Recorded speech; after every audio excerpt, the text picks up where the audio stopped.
আসসালামু আলাইকুম, সবাইকে জানাই ঈদ মুবারক। তো আমার গ্রামের বাড়ি খুলনা ডুমুরিয়াতে।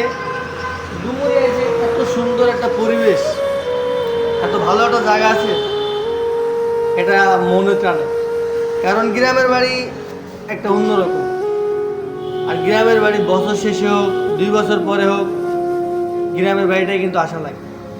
তো আমরা যারা ঢাকায় আছি, গ্রামে আসতে পারিনি, রোজার ঈদে আসতে পারিনি, তারা কুরবানি ঈদে চেষ্টা করবেন নিজের বাসায়, নিজের দেশে আসে মা বাবার সাথে সবাইকে নিয়ে মিলেমিশে যেন কুরবানি ঈদ আদায় করতে পারে।